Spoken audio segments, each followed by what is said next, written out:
de hoy día? Hoy día vamos a ver algunas patologías benignas y malignas, ¿no? Y lesiones premalignas, como el adenoma tubular y velloso de colon. Normalmente...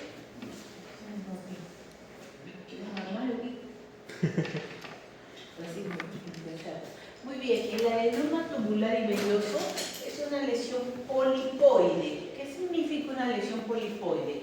En primer lugar, es una lesión elevada en un órgano hueco, ¿correcto? Entonces, toda lesión elevada en un órgano hueco, por ejemplo, a nivel del estómago, será un pólipo. En el colon, también es un órgano hueco, también será un pólipo. Y en la cavidad uterina, también será un pólipo endometrial. Es una lesión elevada en un órgano hueco, es un pólipo. Muy bien, cuando hablamos de un pólipo, tenemos que hacer la diferencia si el pólipo tiene displasia o no lo tiene. La displasia es una lesión premaligna.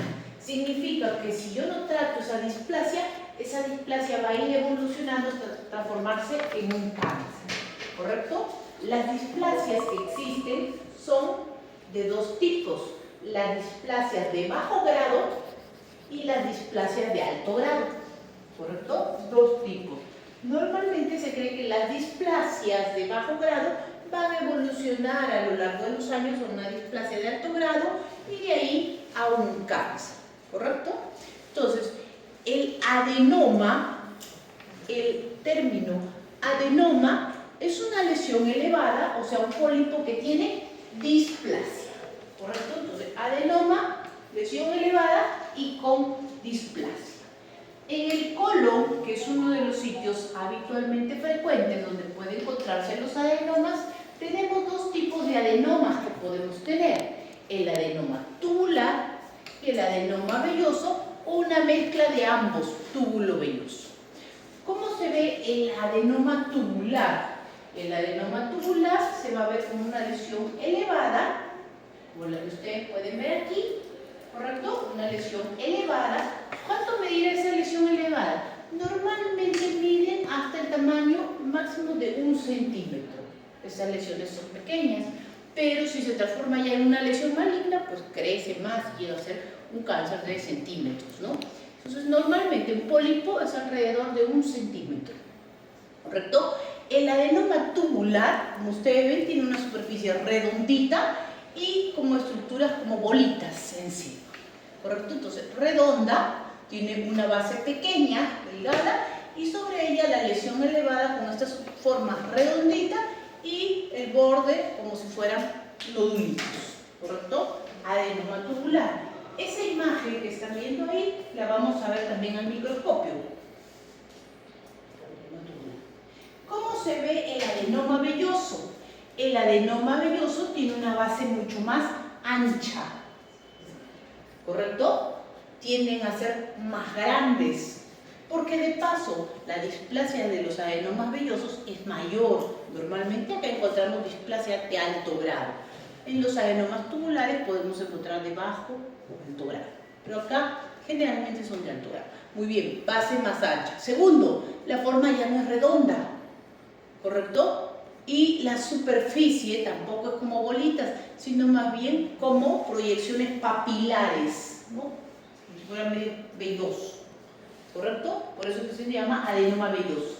La superficie es irregular, ¿correcto? Y también tenemos la mezcla de ambos, el adenoma tubo-velloso, que como ustedes ven, tiene áreas redondeadas y tiene áreas donde se ve esta superficie papilar como vellosa, ¿correcto? La mezcla de ambos, ¿ok?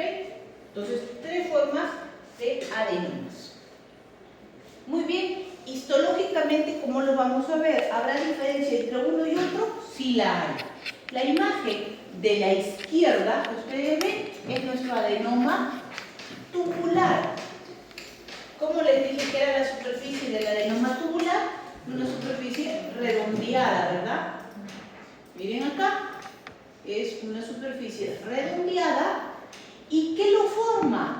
estructuras glandulares tipo tubular, es decir, estas estructuras alargadas, así como una luz, son las estructuras o las glándulas tubulares. Entonces, forma redondeada, ustedes ven que la base es delgada, pequeña, y sobre esa base ha crecido la lesión polipoide.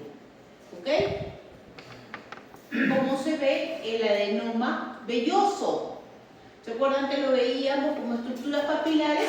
O sea, como deditos. Acá podemos ver estas estructuras que tienen estas entrantes y salientes, formando la estructura vellosa que nosotros veíamos. Su superficie no es redonda, sino tiene estas entradas, ¿correcto? Entonces, hay diferencia entre el adenoma tubular y el adenoma velloso. ¿Ok? Muy bien. Esa es la diferencia en cuanto a la forma del pólipo. Ahora veamos la displasia, porque dijimos que para que sea un adenoma, ¿qué tenía que tener? Displasia. ¿Correcto? Y les dije que la displasia podía ser de dos formas, ¿no? De dos características. De alto grado o de bajo grado.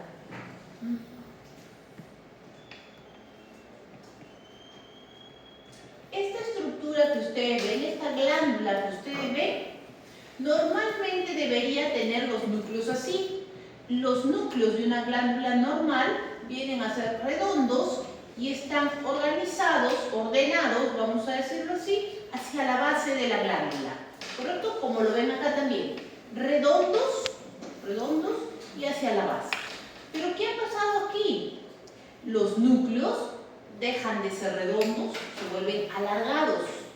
Primera característica, la forma del núcleo cambia, se vuelve alargada. Segundo, acá hay menos cantidad de células. Puedo ver cada una de estas células redonditas, o sea, el núcleo, es lo que veo, el núcleo redondito de esa célula. En cambio, aquí son tantas células que a veces ya no las distingo, están superpuestas. ¿Correcto? Los núcleos están superpuestos aquí. Para poder determinar si esto, porque hasta aquí solamente les he dicho que es una displasia, han cambiado la forma de los núcleos, ¿no? La cantidad de núcleos que hay y el color de los núcleos. Porque acá los núcleos son más hipercromáticos, más oscuros. ¿Correcto? Entonces, igual como veían en cuello uterino, voy a trazar una línea imaginaria. Una línea imaginaria que divide esta glándula en dos mitades. Esa línea imaginaria me va a indicar cuando los núcleos se encuentren en la mitad inferior, hablaré de una displasia de bajo grado. Y cuando los núcleos se encuentren en la mitad superior, hablaré de una displasia de alto grado. ¿Me dejo entender? ¿Sí? ¿Se ve la diferencia? Entonces, aquí, si trazo mi línea imaginaria, hay algunos núcleos que están pasando esta línea. La gran mayoría se encuentra dentro de ese límite, ¿correcto? Entonces, acá lo que prima es una displasia leve, con una displasia de alto grado focal. Porque aquí hay algunos núcleos que se han pasado, ¿correcto? Si yo miro aquí, ¿qué tipo de displasia será?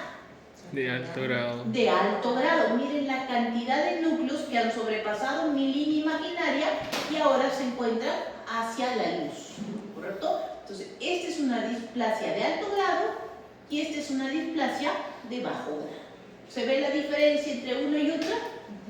Sí, correcto. Entonces, eso nos sirve para ver qué tan riesgoso es que esta lesión se vuelva cáncer, ¿no? Porque al final lo que se va a volver, si es que no lo trato a este adenoma velloso, se va a transformar en una lesión cancerígena que va a infiltrar, va a meterse al colon y va a terminar invadiendo y produciendo un cáncer, ¿no? Entonces, la lámina que ustedes van a ver es una lesión polipoide. Aquí hay otra imagen para que ustedes puedan ver la diferencia entre una displasia de bajo y alto grado. Y también vean lo normal. ¿Cómo es lo normal? Aquí veo mi glándula. ¿Ven la glándula que los núcleos son bien pequeñitos y ordenaditos? hacia la parte externa de la glándula y ven las células caliciformes abundantes que tienen las glándulas del colon. Mientras que aquí veo los núcleos, no voy a acercarme si es que no lo ven bien, los núcleos más alargados. Hay mayor cantidad de núcleos. Miren, como los núcleos son alargados, abarcan mayor cantidad de células. ¿Ven? Son muy hipercromáticos, son muy oscuros y parte de las células caliciformes poco a poco se van perdiendo porque van apareciendo estas células con displasia. Aquí mi displasia es de bajo grado, porque tracé mi línea imaginaria y vi que los núcleos se encuentran en la mitad inferior. Mientras que aquí, miren acá, los núcleos han sobrepasado mi línea imaginaria y algunos núcleos se ven acá. Miren estos núcleos incluso tienen hasta nucleolo, ¿correcto? Su cromatina es irregular, tiene áreas claras, áreas oscuras.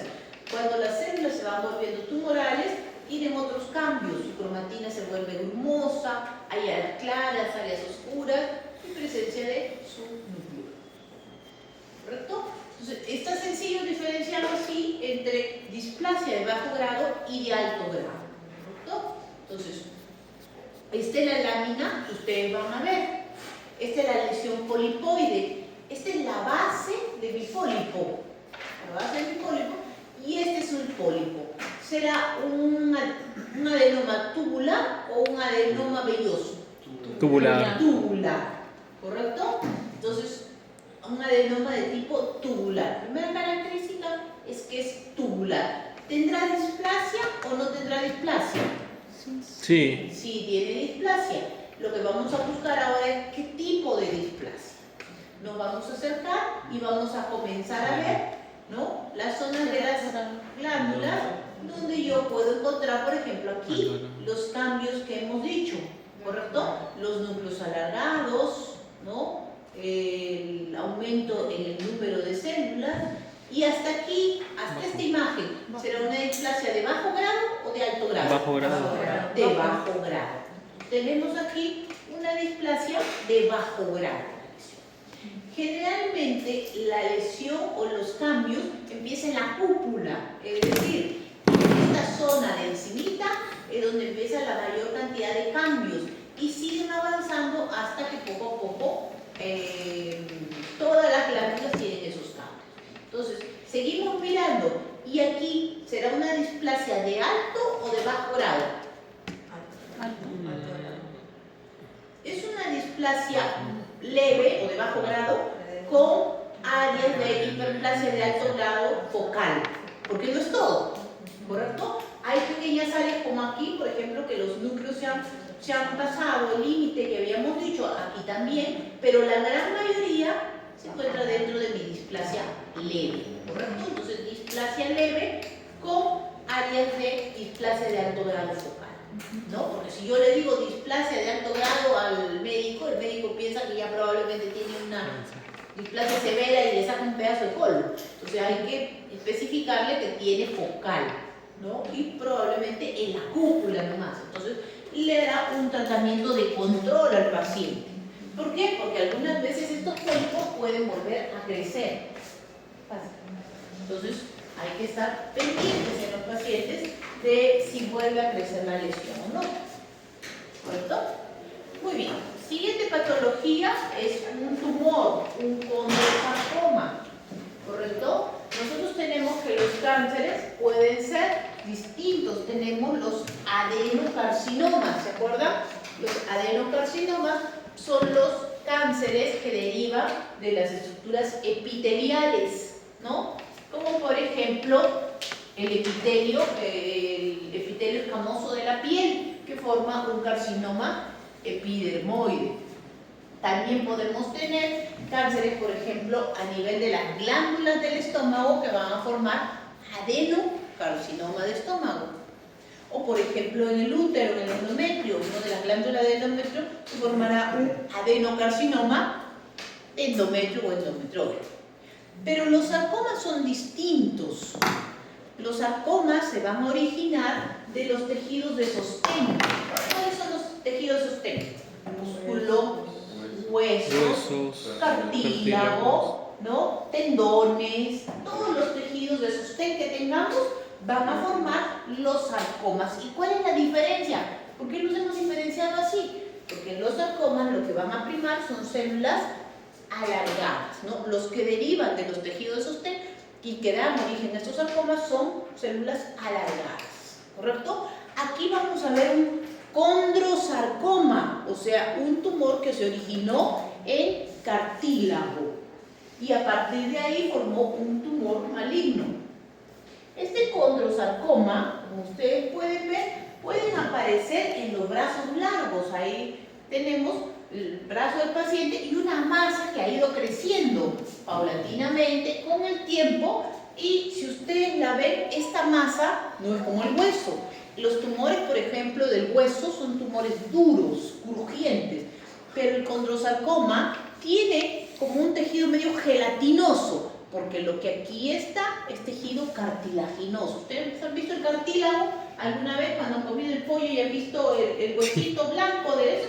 Así es el cartílago. Entonces es un tejido blando, blanquecino, ¿correcto? Entonces el tumor crece a expensas de mi hueso y va deformando el cartílago y el hueso que está cercano y los tejidos adyacentes, formando una masa grande, ¿no? Al principio no dolorosa, pero después cuando infiltra, como es un tumor maligno, tiende a producir dolor y puede producir también fracturas del hueso, ¿no? Porque infiltran el hueso, lo debilitan y se puede fracturar. Entonces ustedes ven aquí, ¿qué características tienen los tumores malignos?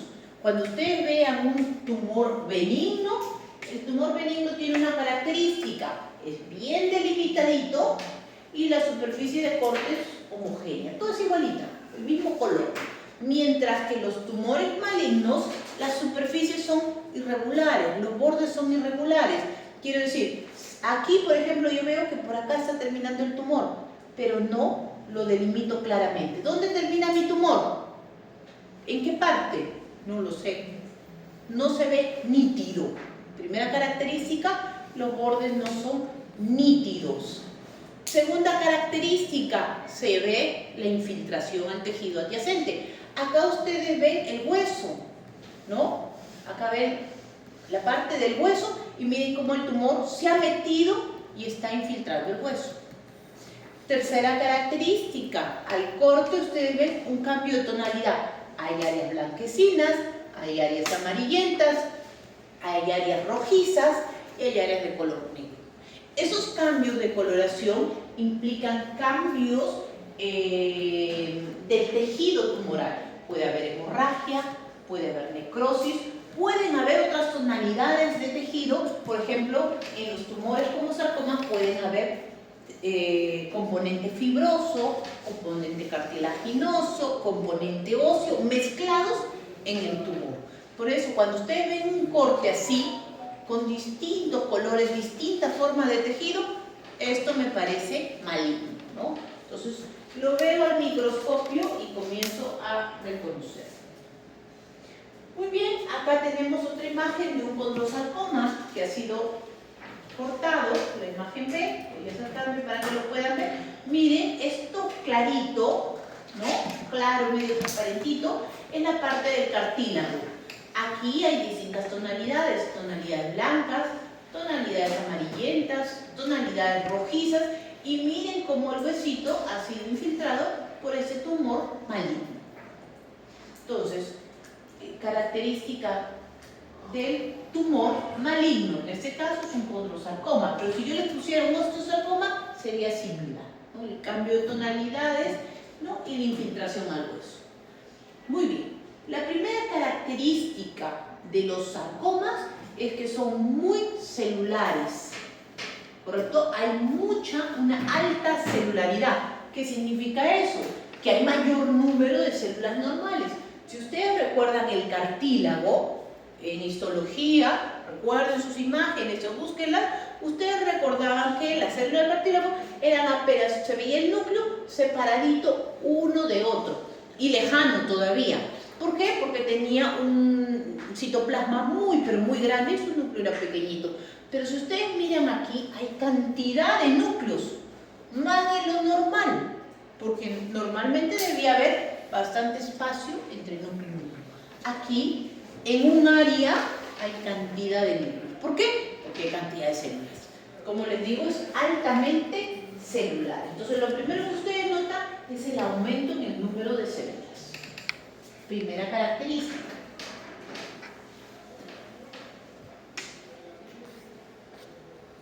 Segunda característica, la forma de los núcleos. ¿Se acuerdan que en el cartílago ustedes tenían que ver núcleos que más o menos eran pequeñitos y redonditos? Algo así como este núcleo de aquí, para que me puedan entender. Un núcleo así, pequeñito y redondito, ¿no? O como este de aquí, ¿correcto? Muy bien, pero miren ahora estos núcleos como estrellados, como si fueran alargados y estrellados, como si hubieran explotado el núcleo. Esos núcleos alterados así son del tumor maligno. ¿Ok? Entonces tenemos núcleos que están alterados, ¿correcto? Esos núcleos en los tumores malignos se ven. Los núcleos se vuelven alargados, se vuelven muy hipercromáticos y toman formas irregulares, diferentes a lo normal. Es decir, normalmente mi núcleo debe ser redondo. Aquí es alargado, aquí miren parece una mancha, aquí parece dos estructuras, ¿no? Como un paréntesis. Estas formas caprichosas que tiene son de los tumores malignos. Entonces, cambios en los núcleos.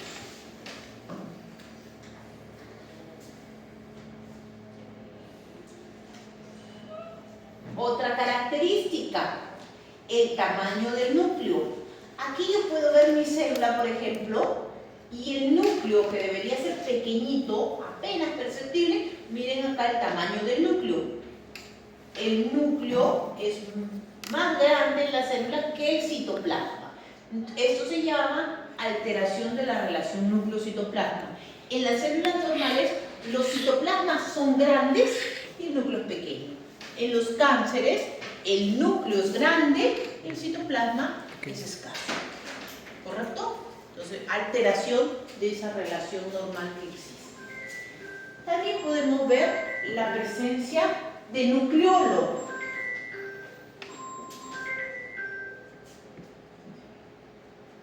La presencia de nucleolo. En las células tumorales, una característica es que se evidencian los nucleolos dentro del núcleo. Entonces, acá ustedes pueden ver mi núcleo y ven su nucleolo ahí. Lo que no debería ver en una célula normal. En las células normales no podemos ver esta característica, ¿no? Vean aquí, miren, ¿no? Las distintas formas que toman los núcleos, ¿no? Eso es una característica muy importante. Cuando ustedes vean esos cambios en la célula, pues no hay células normales que puedan tener esta característica, ¿no? Siempre en las células todos los núcleos son homogéneos. Todos se parecen, todos tienen casi la misma forma y el mismo tamaño. En las células tumorales esos cambian y cada célula tiene una forma distinta, un núcleo distinto, ¿no? Y por eso acá ustedes pueden ver las distintas tomas que se han hecho para que puedan ver esa característica, ¿no? Entonces, aquí, estas células tienen su citoplasma, ¿no? Ahí se va, ¿no? Claro, muy similar a las células del cartílago, ¿no? Que fue el que le dio origen. Entonces, condrosarcoma. Miren acá, acá se ve los límites celulares, su núcleo, y miren, presencia de dos núcleos. Entonces, presencia de núcleos. Igual aquí ven, acá están los límites de mi célula, tiene su núcleo y su núcleo. ¿Correcto? Condrosarcoma. ¿Okay?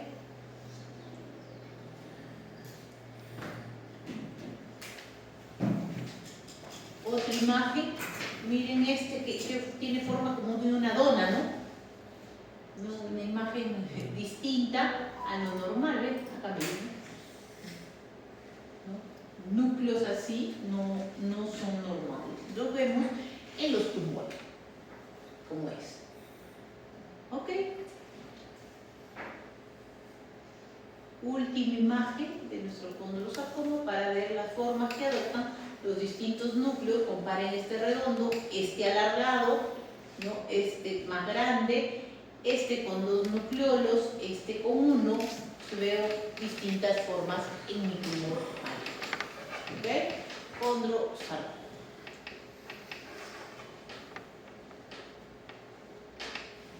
Muy bien. Siguiente patología es el papiloma de esófago.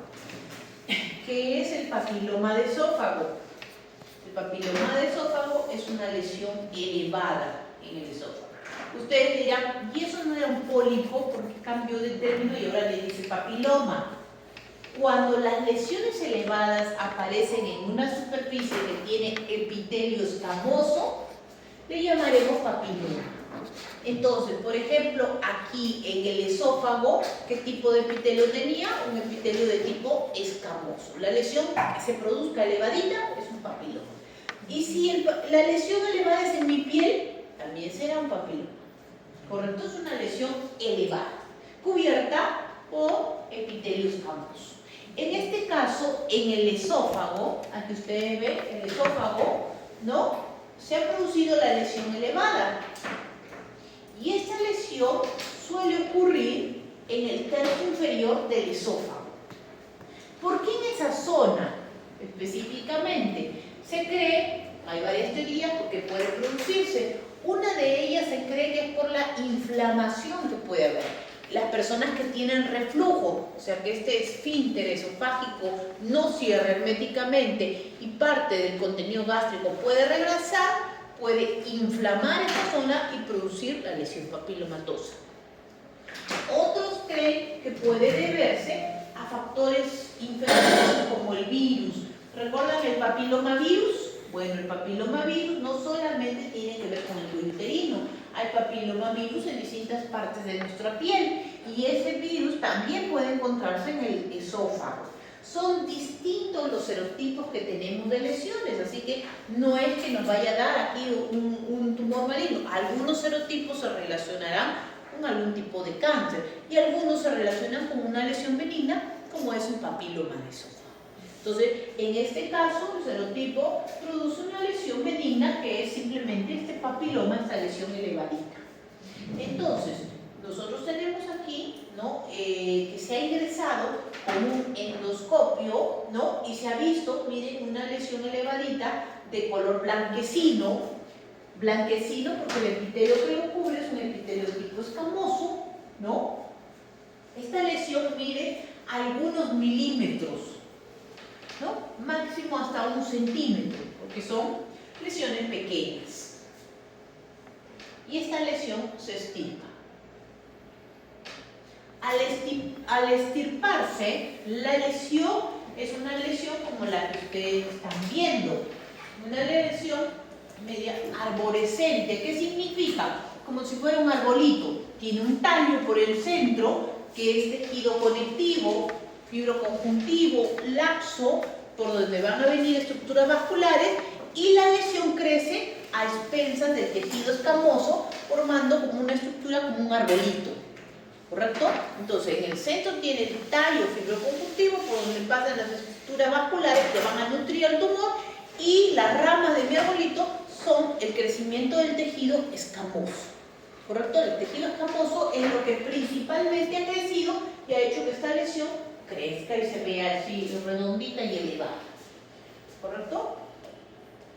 Entonces, aquí la podemos ver mejor, ¿no? Tenemos partes, ¿no?, cubiertas por epitelio escamoso y gran cantidad de estructuras vasculares. Acá ustedes pueden ver la gran cantidad de vasitos, ¿no?, con estos hematíes que se encuentran en toda esta superficie.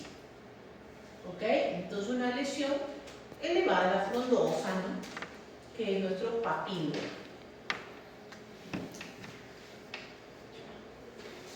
Aquí podemos ver cómo es que ha crecido este tumor. Miren, por ejemplo, aquí aquí donde estoy moviendo acá el puntero, y miren el grosor que normalmente debería tener mi epitelio escamoso, ¿ok? Ahora compárenlo con estas zonas, ¿no? O con estas de aquí. Hay zonas donde mi epitelio escamoso ha crecido demasiado. Regreso a la imagen anterior. Miren, por ejemplo, una zona normal, que sería esta zona de aquí, ¿no? Del grosor de mi epitelio escamoso, y ahora miren estas zonas donde mi epitelio escamoso ha crecido enormemente. ¿Cómo se llama ese proceso? Acantosis. O sea, mi epitelio se ha vuelto mucho más grueso. ¿Por qué? Porque ha crecido el número de capas celulares y por eso mi epitelio es grueso. Acantosis. Otra característica que tiene este papiloma es la papilomatosis. ¿Qué significa? Normalmente el epitelio no es una línea, sino son crestas, papilas que van ingresando, pero papilas suaves. En este caso, las papilas se vuelven muy alargadas, muy elongadas, y ese proceso en que las papilas se vuelven gruesas y grandes se llama papilomatosis, ¿correcto? Entonces, papila grande. Entonces, tenemos acantosis, papilomatosis e hiperkeratosis. ¿Ven este material acá? Este material blanquecino, que es la queratina, que se está formando en la superficie de mi papiloma. Entonces, tres características: hiperkeratosis, acantosis y papilomatosis. ¿Okay? Y por el tallo que hemos dicho, están todas estas estructuras vasculares llenas de matías, ¿no? Acá hay un vasito lleno de matías que van a ir nutriendo y van a ir permitiendo que mi tumor siga creciendo. ¿Ok? Papiloma. ¿Ven ahí? Otra vez, otra imagen para que puedan ustedes ver la acantosis bastante notoria. Como por ejemplo aquí, miren el grosor de mi epitelio, compárenlo siempre con algo normal. Aquí hay una zona de epitelio normal, delgado, y acá epitelio grueso. Este material blanquecino que se ve aquí en la superficie es la queratina, ¿correcto? Y las papilas gruesas que hemos mencionado, como esta de aquí. Entonces tiene todas las características que hemos dicho. Ahora, en los papilomas de esófago se pueden encontrar grados de atipia leve. ¿Por qué atipia? ¿Se va a volver el cáncer?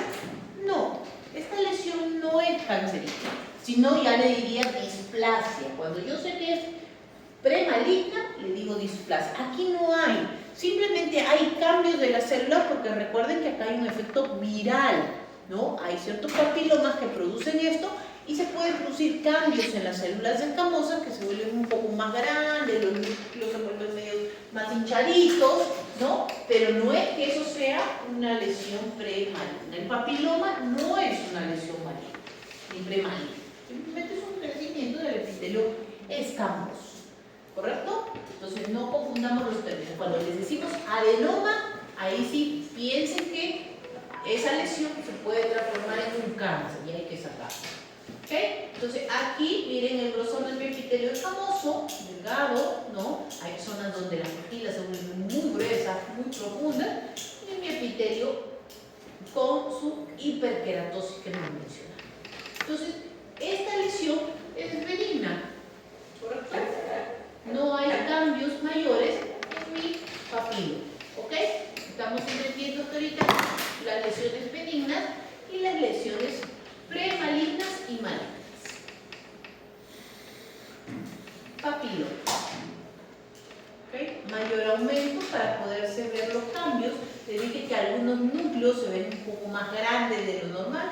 Recuerden que mis celulitas tienen que ir volviéndose planitas a medida que aumenta, ¿no? Van volviéndose más delgadas, ¿no? Y los núcleos más alargaditos. Aquí todavía hay unas células redonditas debido a los cambios reactivos que se producen en este epitelio, ¿no? Estos son solamente cambios reactivos.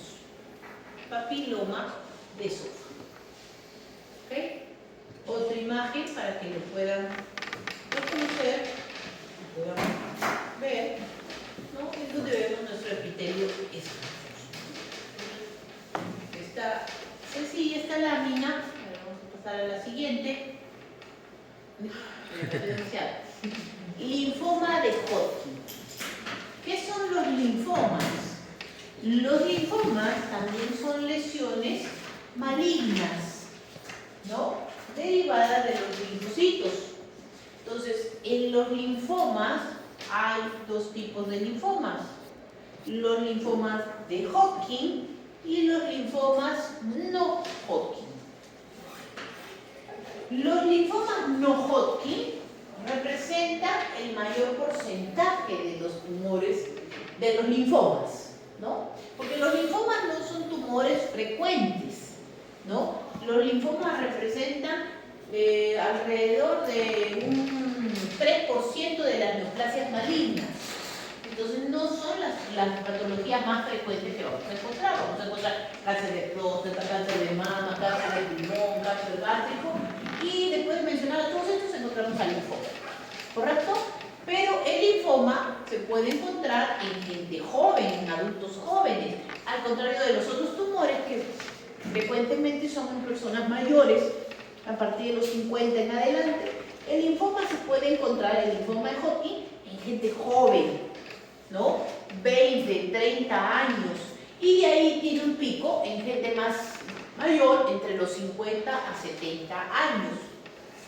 Los linfomas se originan de los linfocitos, que pueden ser los linfocitos B o los linfocitos T, pero la gran mayoría de linfomas, incluyendo los linfomas de Hodgkin, se originan de los linfocitos tipo B, ¿correcto? Entonces, la gran mayoría son linfocitos tipo B. ¿Por qué se produce un linfoma? No sabemos con exactitud. Se cree que está relacionado, por ejemplo, con la infección del virus Epstein-Barr. Entonces, las personas que tienen estos virus pueden hacer secundariamente linfomas. ¿Quiénes más pueden ser? Las personas que tienen enfermedades autoinmunes tienen un mayor riesgo de desarrollar linfomas. Y las personas que tienen inmunodeficiencia e inmunosupresión. Básicamente, ¿qué es lo que va a ocurrir? Va a ocurrir ganglios linfáticos, principalmente en la región del cuello, la región cervical. Como ven ahí, aquí en la imagen, esta persona tiene acá una lesión, ¿no? Un bulto aquí, un tumor en el cuello, ¿no? Que es el ganglio que se ha inflamado, ¿correcto? Entonces, estos ganglios que crecen pueden tener los famosos síntomas B. ¿Qué son síntomas B? Dolor, fiebre, escalofrío, baja de peso, entre otras cosas, ¿no? Entonces, estos linfomas, ¿no? Los linfomas de Hodgkin se van a caracterizar por la presencia de una célula en específico, que no se llama célula de Hodgkin, sino se llama célula de Ried-Steiner, que es esta de aquí, llamada ojo de búho. Ven que tiene como dos núcleos como imágenes en espejo con dos nucleolos rojitos prominentes. Esta célula, que es la célula de Ried-Steiner, es la diagnóstica, es la que tenemos que buscar, pero desgraciadamente esta célula de Ried-Steiner está en la masa del ganglio que nosotros veamos entre un 1 a un 50%. Quiere decir que me tengo que buscar y buscar y buscar hasta encontrarla para saber qué es un linfoma de Hodgkin. Si no la encuentro, no puede ser.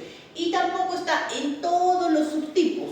Hay subtipos de linfomas de Hodgkin, por ejemplo, en el cual priman otros tipos de células, como la célula de Hodgkin, como las células lacunares, entre otras, y ahí sí es más difícil encontrar esta célula. Pero en la lámina que ustedes tienen, le han buscado una lámina más sencilla, que es una de esclerosis nodular, para que sea más fácil reconocerla.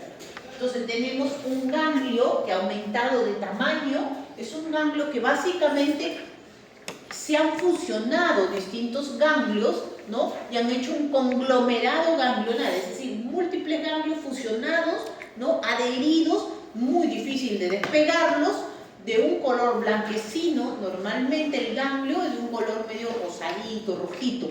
En este caso adquiere un color blanco del área tumoral.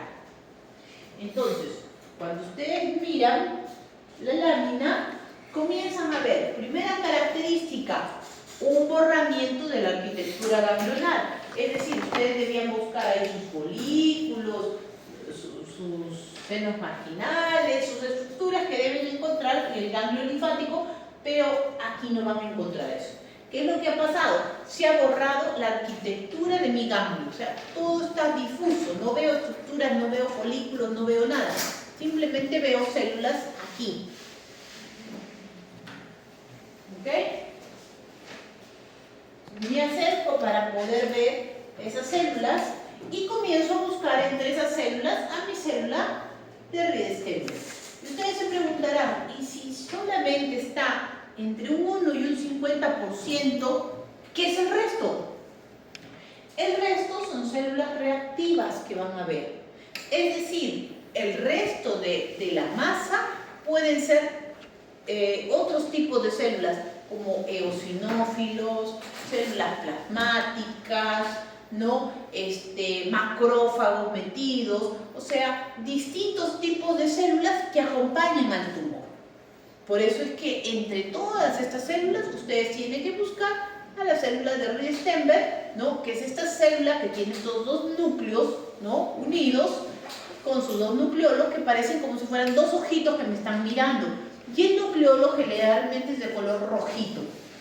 Entonces ahí lo pueden ver, ¿correcto? Entonces eso es lo que tienen que buscar en su lámina, ¿no? En este caso es una lesión maligna también, ¿no? Miren ahí, aquí no se ve nítidamente, ¿no? Nuestra célula. Recuerden que es una célula tridimensional. En este corte no lo agarré porque el otro núcleo probablemente esté atrás, ¿no? Pero ya aquí pienso sospechoso, ¿no? Sospechoso que puede ser una célula de Riedestemmer. Me falta ubicarla claramente. Seguiré buscando en mi lámina y podré encontrar por ahí, ¿no? Mi célula, por ejemplo, acá aparece una célula de Riedestemmer, ¿correcto? Una célula aparece en mitosis, ¿no? Entonces, todas las células que están alrededor de esta son células reactivas acompañantes, ¿no? Monocitos, eosinófilos, distintos tipos de células, ¿no? Que acompañan, que se encuentran en este ganglio, pero la célula de Riedestemmer es la célula que ustedes van a ubicar, van a buscar, porque esa es la más importante. Esa les da el diagnóstico. Entonces, a veces es difícil encontrarla y nos ayudamos con estudios de inmunohistoquímica para que sea más fácil, porque les dije que esta célula es de tipo B, entonces hay marcadores para las células B que pueden ayudarnos a diferenciarla más fácilmente. Entre las células tumorales ustedes van a encontrar ciertos cambios de la célula, ¿no? Células en mitosis, por ejemplo, como esta de aquí, que no son tan frecuentes, pero bueno, acá se ha encontrado y se les ha tomado una fotito para que ustedes lo puedan ver. Pero normalmente lo que debemos buscar, más que estas células en mitosis, que si bien nos ayudan en nuestra sospecha de que probablemente sea un cáncer, es la célula de Riedestemmer la que yo tengo que ubicar, la que sí o sí tengo que encontrar para decir que es un linfoma de Hodgkin, ¿no? Hay también presencia de colágeno, hay tejido colágeno que separa esta estructura como en nódulos. Por eso les dije que el tipo que les han puesto se llama una variante esclerosis nodular, que tiene tejido colágeno que separa como en bandas, ¿no? Al tejido y lo separa en nódulos. Este es el tejido colágeno que se puede ver ahí mezclado con las células tumorales de mi linfoma,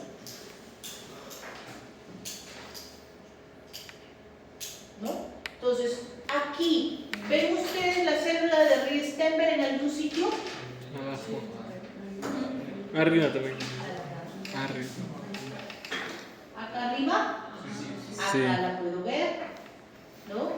Aquí también se puede ver. Acá abajo parece esta de aquí, no tan nítida, pero sí, pareciera. Pero esta de aquí, sí, esta es una célula de Riedestemmer. Entonces, en su lámina comiencen a buscar así y van a encontrar esa célula con esos dos núcleos, que es la que deben verificar, ubicar fácilmente. ¿Ok? Muy bien. Pasamos a otra neoplasia maligna, el adenocarcinoma de páncreas. El adenocarcinoma de páncreas es un tumor que se origina en el páncreas, pero que normalmente el páncreas tiene tres partes. La parte número uno es la cabeza, ¿no?, del páncreas, la cual se encuentra muy cerquita, como ustedes ven, a lo que es el duodeno y la ampolla de Vater, ¿correcto? También tenemos en el cuerpo y en la cola del páncreas. La gran mayoría de tumores, el 60% de los cánceres de páncreas, ocurre en la cabeza, ¿no? Y un porcentaje menor en el cuerpo y en la cola. Cuando ocurre en la cabeza del páncreas, cuando este tumor crece, tiende a comprimir, ¿no?, la parte del duodeno y la parte de la ampolla de Vater, donde llegan los conductos, donde llega el colédoco, ¿no?, el conducto de Wilson, ¿no?, y por lo tanto tiende a obstruirlo, produciendo ¿qué cosa? Ictericia en la persona, una coloración media amarillenta en su piel, en las conjuntivas, ¿no? Y entonces se ve a la persona de esa coloración amarillenta, ¿no? Y ya uno sospecha, porque esa es una patología de personas mayores también, que podría tener un tumor ahí, ¿correcto? El tumor que ustedes están viendo es un tumor maligno. ¿Cómo sé que es maligno? En primer lugar, ¿ven el tumor bien delimitado? No veo aquí áreas medias blanquecinas, parece que por acá se está metiendo. Acá no lo veo nítidamente, por acá veo el color blanquecino, pero no es un tumor delimitado. Primera característica del tumor maligno. Segundo, infiltrante, se mete en los tejidos. Miren cómo el tejido graso, miren, tiene estas áreas blanquecinas, no solamente aquí, sino también acá se está metiendo. Entonces, infiltrante. ¿Qué más les dije? Cambio en la coloración. Hay áreas blancas, hay áreas medio rosadas y hay áreas quísticas con un contenido medio negro aquí, ¿correcto? Esos cambios de tonalidad también me hacen sospechar que esto pues es maligno, ¿no? Y la forma como se han metido. Entonces, en estos casos se hacen unas cirugías bastante grandes para sacar parte del estómago, con el duodeno, con toda la zona, con el páncreas.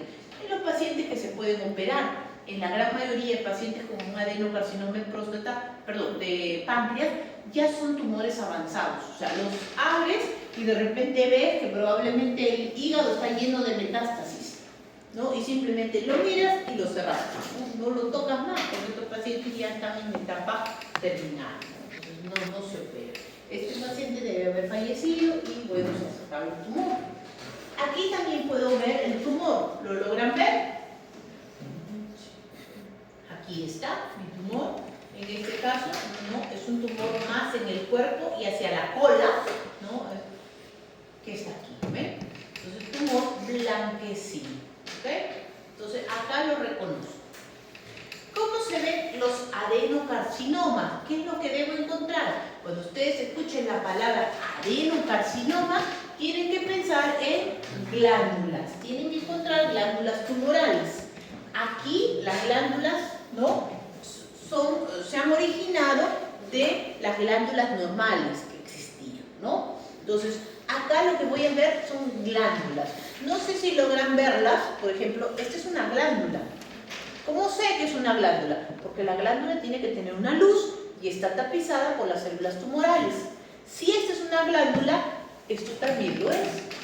Esto también lo es. Y así comienzo a ver las glándulas. ¿Correcto? Entonces, las ven las de arriba, me acerco un poquito más. Nos acercamos. ¿Vemos las glándulas aquí? Acá se logra ver, ¿ven? Acá está la glándula, ¿no? Y acá está la luz de mi glándula. Acá hay otra, acá hay otra. Muy bien, ¿cómo se ven en los tumores? En primer lugar, tengo que encontrar la glándula, ¿correcto? Las glándulas tumorales. Segundo, las glándulas pueden ser o muy grandes o muy chiquitas, ¿correcto?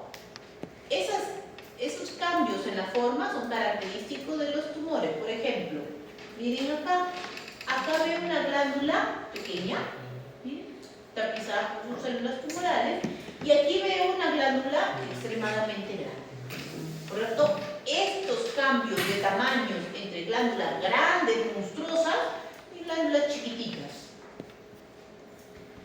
Segundo, las glándulas pueden tener múltiples lúmenes. ¿Qué significa? Normalmente una glándula normal tiene una sola luz, que generalmente es redonda o tubular y está tapizada por las células tumorales. Las glándulas malignas, como esta de acá, por ejemplo, tienen acá una luz, pero si miran, acá hay otra luz, acá hay otra luz y acá hay otra luz. Todo en una misma glándula. ¿Sí lo ven? Entonces, se ve que en una sola glándula puedo tener varias luces. ¿Ven? Tercero, los núcleos de las glándulas. Normalmente las glándulas normales tienen los núcleos ordenaditos, ¿no?, en la parte de la basal de la glándula. En las glándulas tumorales, estos núcleos se hallan desordenados. Algunos núcleos están hacia la base, otros núcleos están en la parte media y otros núcleos están hacia la luz. Ese desorden en los núcleos se da porque hay demasiadas células, hay una hiperplasia de células y los núcleos ya no se pueden quedar todos ordenaditos, sino que se van desordenando. Esa desorganización de los núcleos se llama estratificación de los núcleos.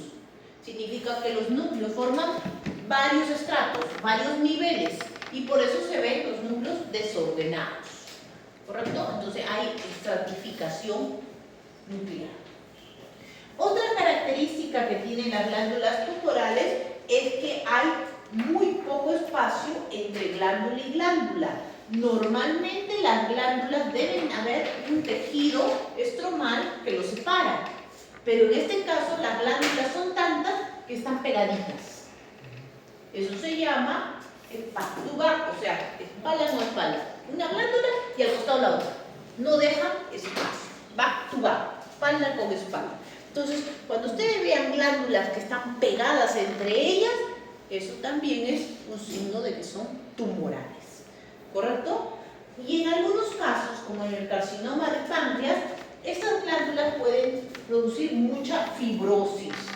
Entonces, no es de todos los adenocarcinomas, por eso le digo solamente en el de páncreas. En el de páncreas generalmente produce una reacción fibrosa alrededor, ¿no?, que es una característica que tiene este tumor para reconocerlo en algunas veces. Entonces, muy bien. Dicho, y última característica, las glándulas las voy a encontrar en localizaciones anómalas. Recuerden, las glándulas normalmente los encuentro en una mucosa. ¿Podría encontrar una glándula en músculo? No, nunca debe estar una glándula en músculo. Si yo encuentro una glándula en otro espacio, como por ejemplo en la capa muscular, esa es una glándula tumoral que se está metiendo, está infiltrando los tejidos y está avanzando. Si yo encuentro una glándula en las inmediaciones de un nervio, ¿será normal? No. La glándula no debería estar ahí. Si yo encuentro una glándula metida ahí, esa glándula es tumoral. ¿Correcto? Porque no es su localización habitual. Entonces, varias características que estamos viendo en el adenocarcinoma. Entonces, miren acá. Les dije que las glándulas podían ser muy grandes o muy chiquitas, ¿verdad? En este caso, miren aquí, las glándulas son bien pequeñitas, ¿no?, que se encuentran en esta zona. Glandulitas muy chiquitas. ¿Ven? Entonces, las glándulas pequeñitas o las glándulas muy grandes son de un adenocarcinoma. ¿Correcto? Entonces, siempre mírenlo así, busquen las glándulas y compárenlo con algo que ustedes tengan de normal para ubicar el tamaño exacto de esta glándula. ¿Correcto? Aquí, por ejemplo, ustedes ven glándulas extremadamente grandes. ¿Ven? Grandes. Ojo, ¿estas son glándulas que están en una posición normal o no? ¿En qué están? Parece que está flotando en algo, ¿no? Sí. ¿Qué es esto? Tejido óseo. Una estructura vascular. Este es un linfático. Miren, acá están las células endoteliales de mi linfático, el espacio, y las glándulas se han metido dentro del linfático. Y entonces por ahí viajan y los adenocarcinomas llegan ¿a dónde? a los ganglios. Siempre los adenocarcinomas van a llegar a los ganglios. ¿Por qué? Porque infiltran los espacios vasculares. Entonces, cuando ustedes vean un adenocarcinoma, ¿qué es lo que va a buscar el médico? ¿Los ganglios están tomados o no? Porque es la localización habitual que tienen, ¿no? Se meten a los linfáticos y por ahí avanzan. Entonces, cuando ven un cáncer de mama, lo primero que dicen, vamos a ver los ganglios cómo están. ¿Correcto? Ven, por ejemplo, un cáncer de endometrio, vamos a ver los ganglios, ¿no? ¿Cómo están? Siempre en un adenocarcinoma se busca los ganglios porque esa es una de las principales zonas de metástasis. ¿Correcto? Entonces, ahí pueden ver unas glándulas, ¿no? Bastante grandes, ¿no? Con esos cambios atípicos que hemos visto. Estoy en clase. ¿Ya? Ya, dan unos 10 minutos y te van. ¿Ya? Ok. Entonces, ahí vemos algunas glándulas, ¿no? Tumorales metidas, ¿no? Aquí, ¿eh? Glándulas tumorales, ¿no? Desordenadas que se están metiendo, están infiltrando. Miren acá, esta es la imagen de la primera toma. Acá veo la glándula, ¿correcto?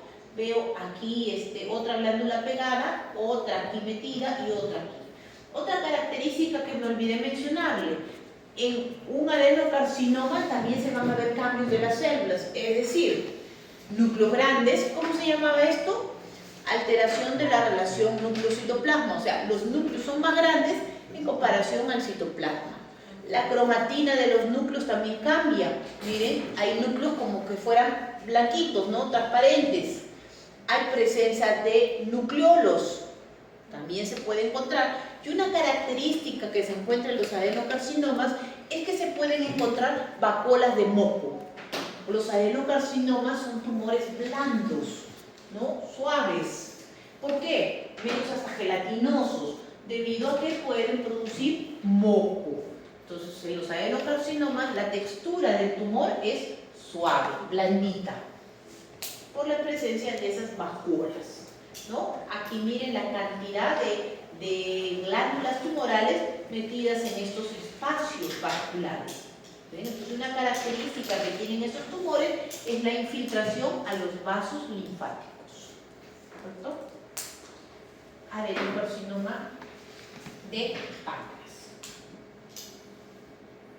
Igualmente aquí, este material que ven aquí es moco. Moco que estas glándulas producen. Entonces podemos encontrar la presencia del moco en los adenocarcinomas. Además, hay adenocarcinomas que tienen grandes cantidades de moco, se llaman adenocarcinomas mucinosos, ¿no? Que ya lo verán en patología especial, ¿no? Y miren, pues los cambios que se ven, sí, ¿ven acá los cambios? ¿Ven? Cambios de la célula. Miren, ¿les parece este núcleo normal? Normalmente los núcleos son redonditos.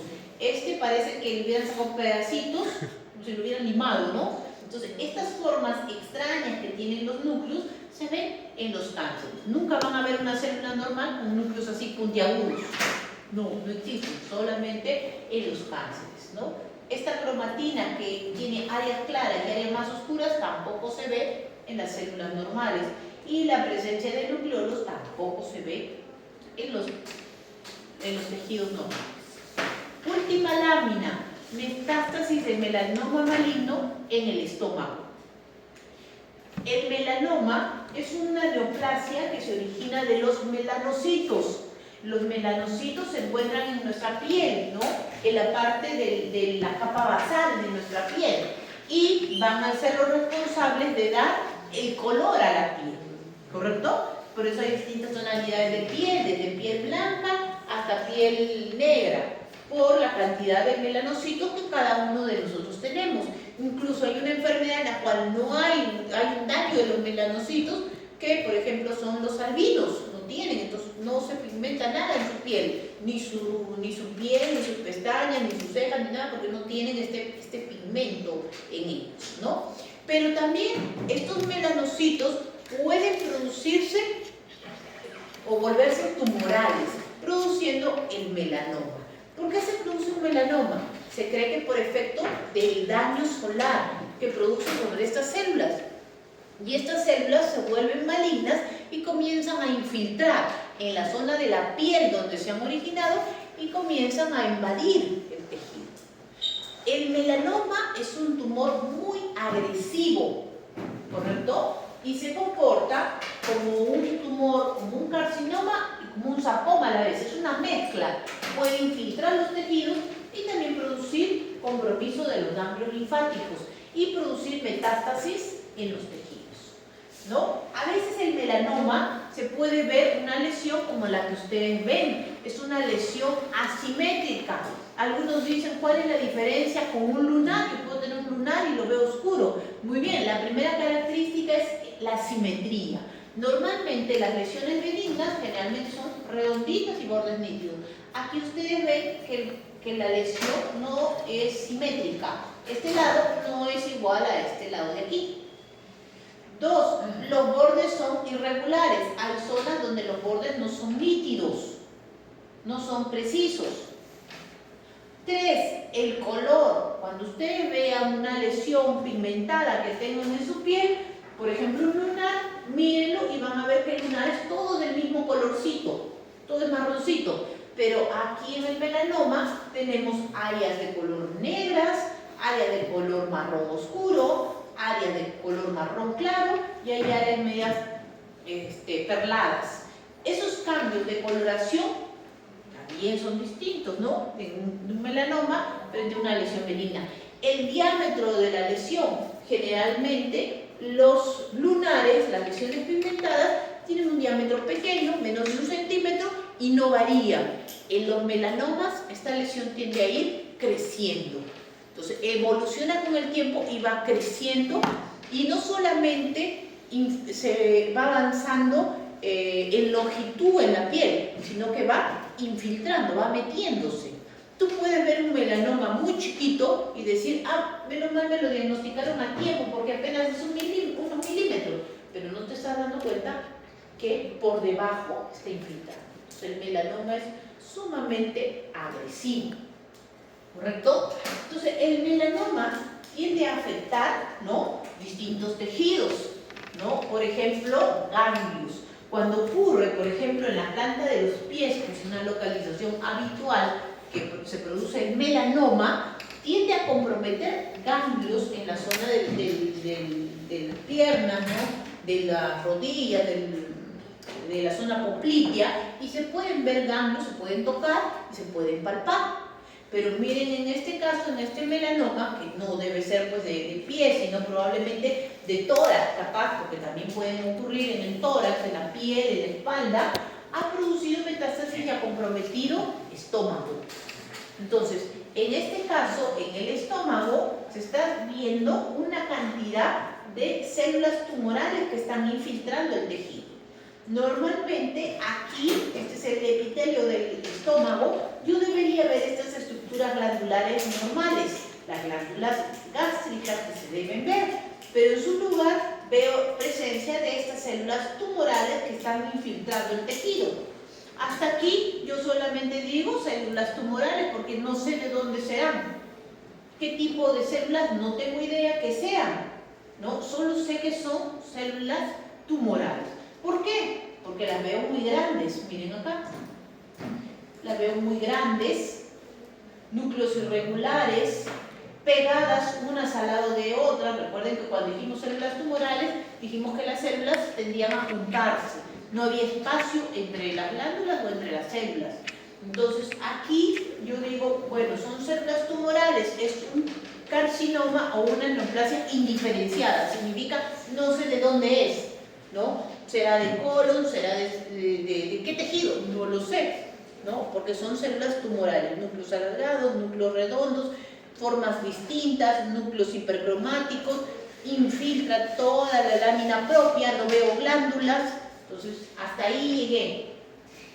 Pero si sigo mirando, si sigo avanzando, comienzo a ver que estas células tienen algo, tienen presencia de un pigmento marrón.